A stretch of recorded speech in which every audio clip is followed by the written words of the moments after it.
What's going on, guys? My name is James and welcome back to the channel. So in today's video we'll be talking about the update and patch that just came out for Black Ops 4 about 2 days ago. So first of all, the biggest thing in this video that I want to discuss is going to be Blackout first of all, but also as everyone that plays this game knows, PlayStation has a contract with Xbox and they get the content first. So about a week ago, they got the black market tier progression to where you could purchase tiers for COD points, and that's basically going to be the system now. So you'll be able to purchase 10 tiers for 1,000 COD points, and if you want to get to 200, it'll be 20,000 COD points, which is a lot of money. If you want to buy it straight away, you have to buy from whatever tier you're on to the tier that you want to go to. I think you get the GKS at 105, you get a Titan LMG variant at 50, and then the ICR variant, of course, at 200. Get Hudson at 199. There's some good stuff, but you have to think about the drawbacks and spending your COD points on that. If you don't have anything else to do with it and you just have the money, then go ahead and do that, because the progression actually takes forever for the tier thing. Speaking of the progression, this weekend there's going to be a double tier boost weekend and a double Nebulium plasma weekend. So what that means is basically, instead of it taking, I think it takes about 55 in-game minutes to get one tier on the black market, it'll take about 30 minutes to get one tier. That's in multiplayer. In Blackout, it's about 2 games, two full 20-minute games about a Blackout to get one tier. So that's going to be coming this weekend from Friday to Monday morning. So grind as much as you can this weekend and get those tiers and get to whatever level you want.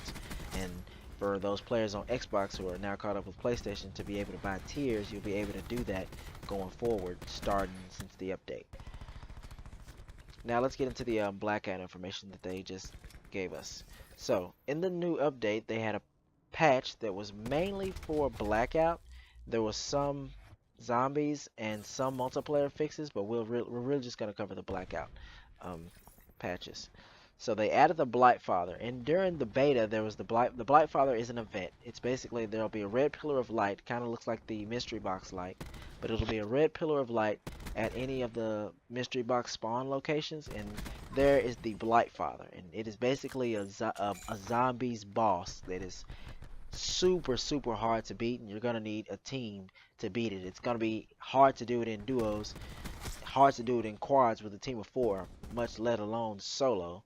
So if you're gonna try and take out this guy, you're gonna want to do him with a team, probably in quads or something, because he drops great stuff. He can drop 2-3 sets of level 3 armor. He can drop up to 4 trauma kits and med kits. He can drop a lot of good things that you can use. He's very valuable to actually go for and try and beat, but he's hard to beat, so you're gonna want to go at it with a full team of 4. Also, they made quads 100 players, and they dropped the solo and duos maximum players down to 88. Going down to the character missions, they have the zombies characters, the ones from Black Ops 4, Bruno, Diego, Scarlet, and Shaw. They added those characters into Blackout now, so now you can unlock them. Before you weren't able to unlock them, but now you can get their character missions now. And they also increased the drop rates of the character mission items. I don't know if anyone else noticed, but it was like, I think for like the coins that you can get to get Crash, you could get them in med packs. It was so rare. It was so rare to actually get that. So they increased the drop rate of that, so it'll be easier to get different new characters now. Now on to the weapons.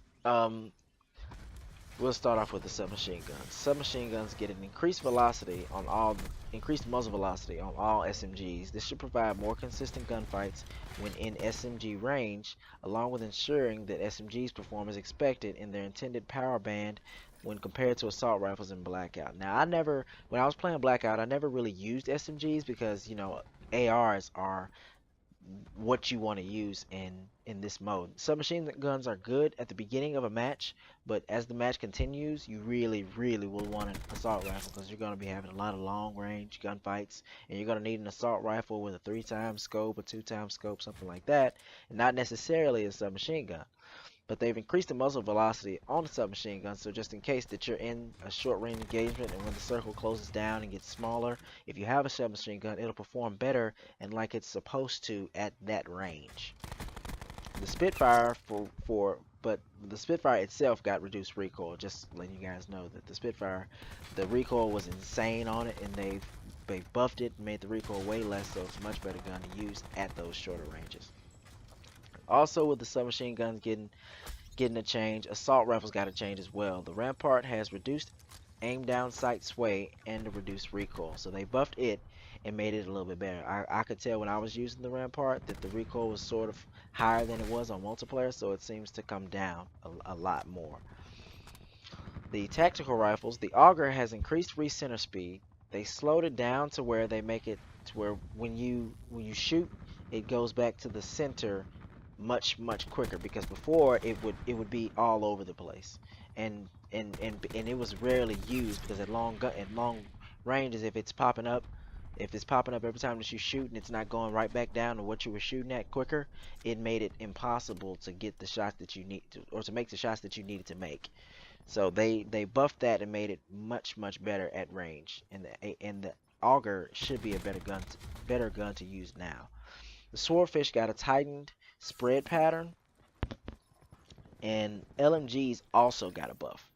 Now the Swordfish, I would always pick the ABR over the Swordfish, because it being a 4-round burst, the bursts would be sort of all over the place, and I would prefer the ABRs over that. In most situations, I would use the ABR at a medium to long range, and I never ever said, oh, I wish I would have picked up the Swordfish, because the Swordfish, whenever you're shooting it, the bullets would never be, in line, and they would sort of be all over the place. The ABRs is sort of like that too, but when you're shooting 3 bullets and you can shoot it faster, it doesn't matter as much. And on the Swordfish, you really need consistent shots because it's a 4-round burst.